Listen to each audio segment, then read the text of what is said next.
que es el proyecto de conducta empresarial responsable en América Latina y el Caribe, que estamos desarrollando desde la OCDE en colaboración con la Oficina de la Alta Comisionada de Naciones Unidas para los Derechos Humanos y con la OIT, que cuenta con el respaldo financiero de la Unión Europea.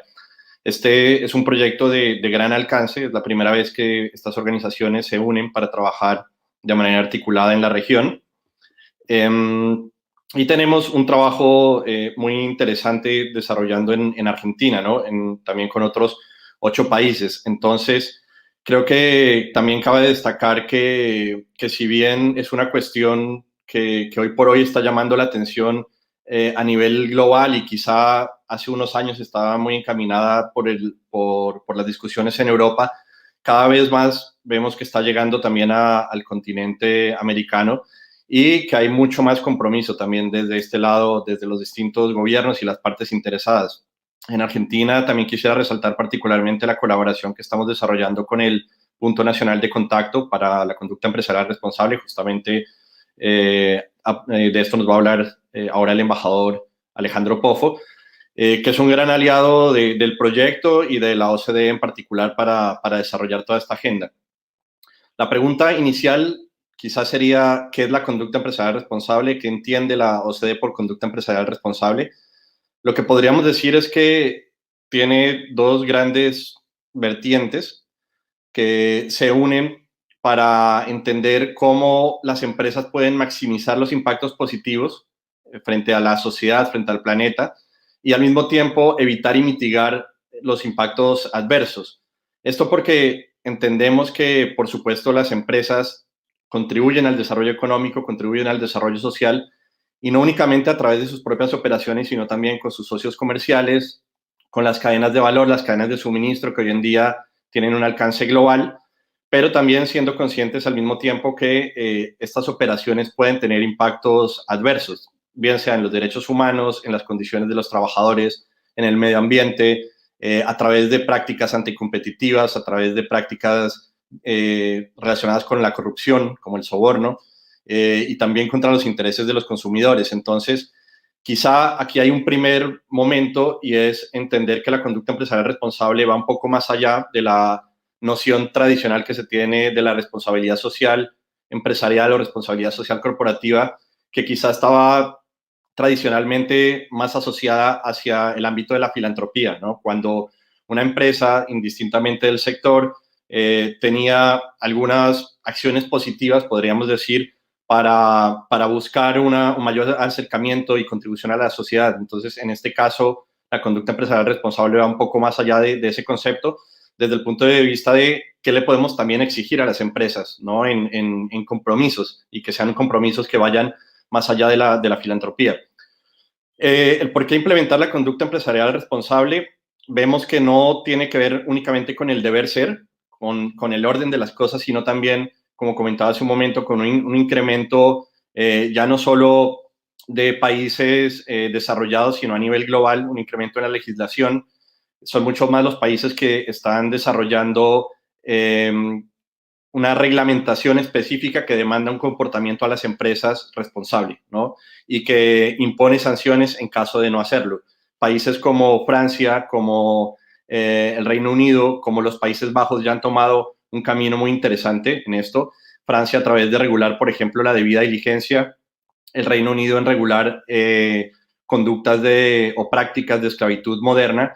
En el caso de los Países Bajos, regular a las empresas para precaver posibles nexos de trabajo infantil, y las empresas que recaigan o que caigan en estas conductas son sancionadas tanto administrativa como incluso penalmente. Entonces, este incremento de legislación también nos está llamando cada vez más desde este lado del mundo a pensar que si queremos establecer relaciones comerciales con estos países, pues debemos mejorar esas prácticas, ¿no? Por ejemplo, en el caso de Argentina, los Países Bajos son uno de los mayores inversionistas en el país, y las empresas que vengan de los Países Bajos van a exigir de alguna manera en sus contrapartes argentinas en las cadenas de valor que cumplan también con estos estándares. Entonces, de ahí esa importancia. Pero al mismo tiempo también vemos que hay un incremento del benchmarking público, de iniciativas que están midiendo qué tanto las empresas están incorporando o no estos estándares. Justo en estos días salió el último índice del Corporate Human Rights Benchmark, que es un índice que mide qué tanto las empresas están incorporando prácticas de respeto a los derechos humanos y mide a nivel global el comportamiento de las empresas. Hay pocas empresas en América Latina que están en este índice, hay que decirlo, pero es interesante ver que cada año empiezan a entrar más empresas latinoamericanas y esto obviamente por una parte muestra que están tratando de competir en el buen sentido, en competir a través de buenas prácticas, pero al mismo tiempo que los ojos se están posando más, ¿no? En qué están haciendo o no las empresas. Y esto también tiene que ver, como vemos aquí en pantalla, con el poder del consumidor, con el escrutinio a las cadenas de suministro y también un último punto que no es menor, y es que cada vez más se están incorporando cláusulas en los acuerdos comerciales y en los tratados de inversión. Especialmente nosotros trabajamos con la Unión Europea en este ámbito y la Unión Europea en las negociaciones más recientes que está llevando a cabo está haciendo unos llamados explícitos a que se incorporen estos instrumentos y estos estándares, ¿no? Dentro de los acuerdos y tratados de inversión. Así que es muy importante observarlo no solo desde el punto de vista de las empresas, sino como vemos también desde los gobiernos. Los gobiernos son los llamados a implementar esto en la política pública y en la regulación. La siguiente, por favor. Bueno, ahora que vimos qué entendemos por conducta empresarial responsable y cómo ha evolucionado un poco el concepto de conducta empresarial responsable, también señalar que este no es un tema que compete únicamente a las empresas, sino que es un tema que se trabaja de manera articulada y esta es un poco la visión de trabajo que también tiene la organización en promover que sean los estados, los gobiernos, quienes lleven adelante una buena gobernanza, como decía hace un momento, a través de iniciativas de política pública, de legislación, de transparencia. Son los estados, además, quienes han asumido compromisos ante la OCDE, como vamos a ver en un momento, para implementar estos estándares. Las receptoras directas de los estándares en cuanto a la práctica, por supuesto, son las empresas, son de quienes esperamos que lleven a cabo estas prácticas responsables, pero al mismo tiempo hay otra serie de actores como los sindicatos, como la sociedad civil, que tienen un rol muy importante para facilitar la veeduría, podríamos decir, de esta actividad económica, para acompañar a la actividad económica, para generar una mayor sensibilización acerca de este tema y también de alguna manera para generar una garantía de rendición de cuentas, para que desde los organismos internacionales, desde los gobiernos también podamos saber y que se visibilicen las buenas y las malas prácticas, ¿no? Entonces, acá señalábamos algunos grupos que tienen representación ante la OCDE, que son BIAC, de empresas ante la OCDE, TUAC, que es el grupo de sindicatos, y OECD Watch, que reúne a las organizaciones de sociedad civil, todas con carácter consultivo ante la OCDE y que hacen además parte indispensable de la consulta de todos estos instrumentos. La siguiente slide, por favor. Bueno, entrando en materia sobre la temática propiamente del webinar y ya teniendo este contexto de que es la conducta empresarial responsable, este es el principal instrumento que está promoviendo la conducta empresarial responsable desde el punto de vista de la OCDE. Son las líneas directrices para empresas multinacionales, uno de los instrumentos, diríamos, más antiguos y más completos en la materia. Tiene origen en una Declaración Internacional de Inversiones y Empresas Multinacionales que se firmó en el 76, de la cual Argentina entró a ser parte en el 97. Y esto es importante señalar porque, como decía también hace un rato, significa un compromiso a nivel de Estado, ¿no? De implementar las directrices. Estas directrices son justamente recomendaciones de los gobiernos hacia las empresas y acá es donde surge este compromiso. Y más adelante, en el año 2000, se estableció un mecanismo único de implementación para estas directrices, que es justamente los puntos nacionales de contacto, del cual ahora nos van a hablar propiamente del punto nacional de contacto de Argentina en la Cancillería, y que tienen el doble mandato de promover el instrumento y también de servir como una instancia de solución de controversias ante posibles incumplimientos de estas directrices.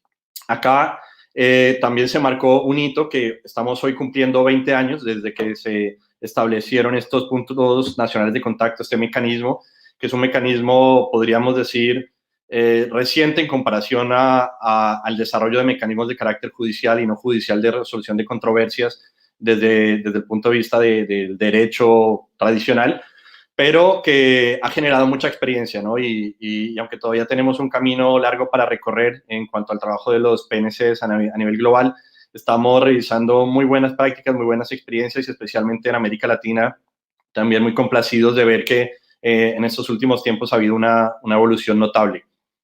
La siguiente, por favor.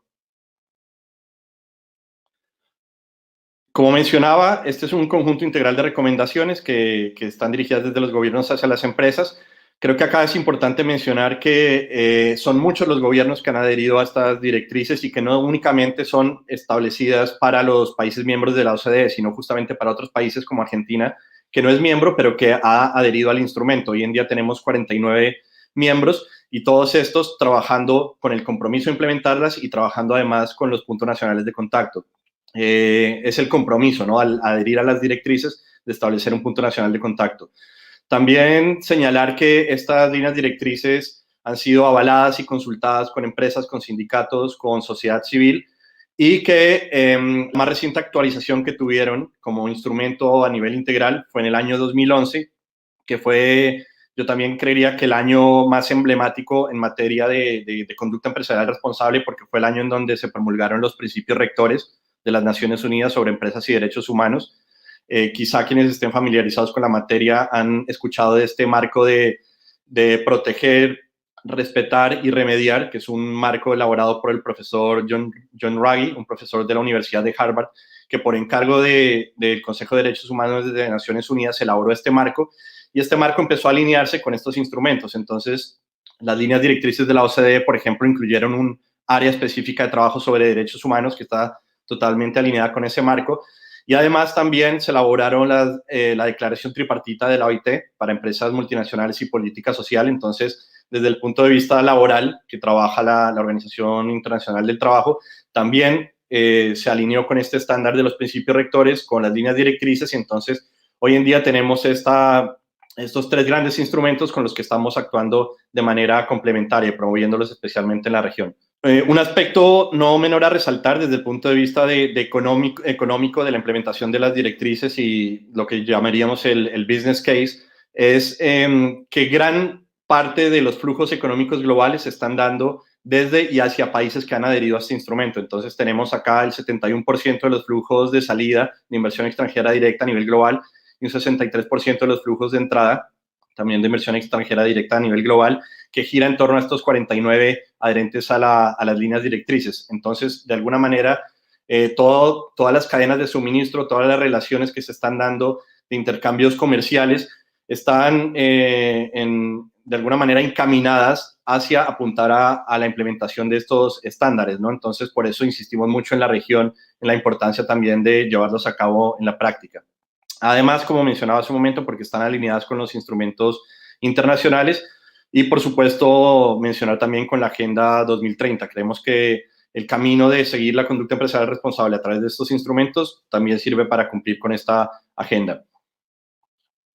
Y para cerrar, cierro con la siguiente diapositiva, por favor. Simplemente mencionar que en la práctica se han desarrollado una serie de instrumentos de debida diligencia, distintas orientaciones sectoriales en ámbitos como el sector extractivo, el minero, en ámbitos como el sector agroindustrial, el sector financiero, textil y de calzado, y finalmente una guía de debida diligencia general para la conducta empresarial responsable, que son las expectativas en la práctica, ¿no? de estas líneas directrices y que también en colaboración con los puntos nacionales de contacto estamos desarrollando. Así que, bueno, dejo con eso mi intervención. Muchísimas gracias y nuevamente gracias por el espacio. La actividad minera, como mencionaba anteriormente y mencionó Jorge, se encuentra en lugares realmente muy aislados y lugares fuera de los ejidos urbanos. Entonces tiene un impacto social y coyuntural de desarrollo de las comunidades aledañas muy importante. Pero bueno, no es solamente el compromiso solo de las empresas mineras, sino de los stakeholders que participan en este desarrollo, que son el Estado, los sindicatos y las comunidades también aledañas, ¿no?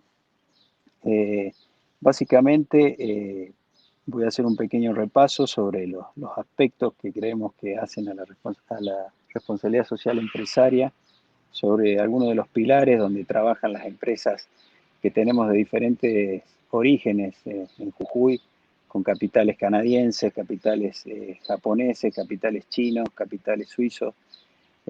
Así que una gran diversidad de compañías multinacionales que están actualmente operando en la provincia. Por eso uno de los pilares y de los aspectos en los que trabajan las empresas son los ambientales, como mencioné, los sociales y comunitarios, y también fuertemente sobre lo que es salud en respecto al COVID, que bueno, es una cuestión que nos ha afectado a todos y ha cambiado esta nueva normalidad en la que tenemos que operar hoy con los proyectos. Y también el sector minero está trabajando fuertemente en el cambio de paradigma con respecto a la incorporación del EITI de Argentina como en lo que significa el Extractive Industry de Transparency Initiative. Así que, bueno, eso es una cuestión que la voy a puntualizar después. Para ir haciendo óptimo el tiempo, que es bastante escaso, en el caso de la cuestión ambiental, tenemos algunos ejemplos con la gestión de recursos, de agua, de energía, emisión de gases.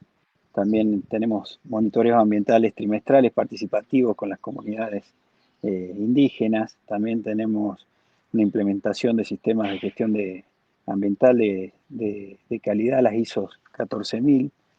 Y también se está sustituyendo mucho el tema del footprint del CO2 con cuestiones de la generación de energía térmica por energías renovables.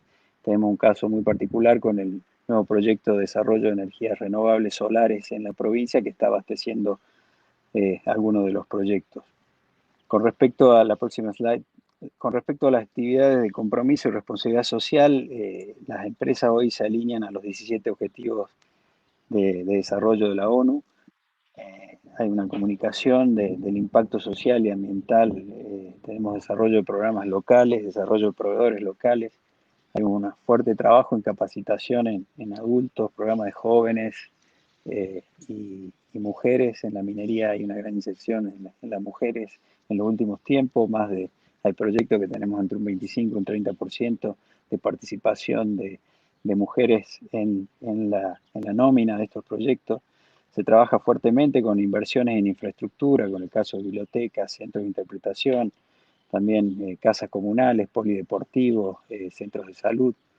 Así que hay un fuerte trabajo conjuntamente con el Estado, porque nosotros creemos que las empresas no tienen que tomar el rol que tiene el Estado, sino hay que complementar y ayudar en las inversiones, pero bueno, el Estado es el que tiene que velar por estas finalidades, ¿no?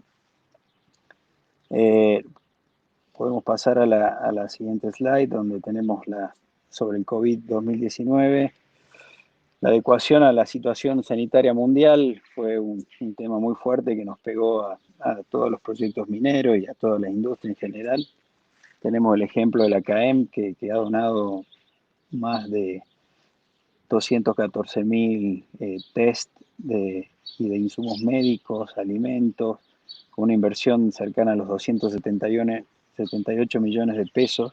En Jujuy las empresas mineras han podido reunir fondos cercanos a los $250.000 que fueron también destinados a compra de insumos, elementos de protección, también algunos equipamientos para hospitales. Bueno, con un gran esfuerzo para poder estar a la altura de la situación de la pandemia.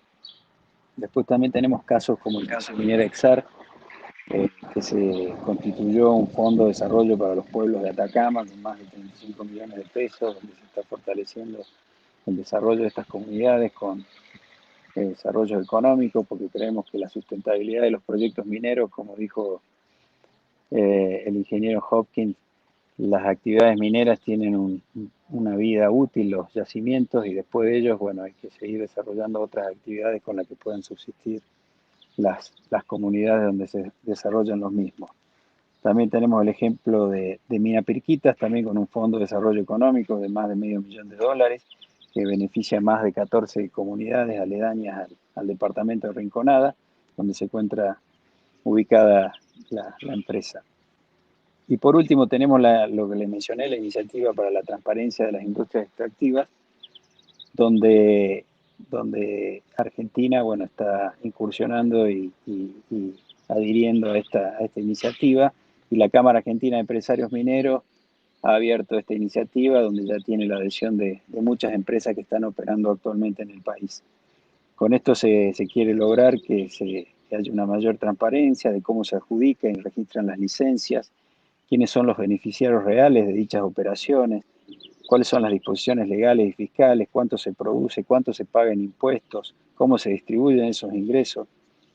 Y también es muy importante los sistemas de gobierno dentro de las compañías, eh, que es tan importante para las compañías, que la mayoría de las multinacionales cotizan en bolsa y hoy tienen también dentro de sus estructuras algunos departamentos de compliance donde se verifica que se realicen todos los procedimientos internos de manera ética sin violar ninguna de las reglamentaciones de los países donde se opera o a nivel mundial.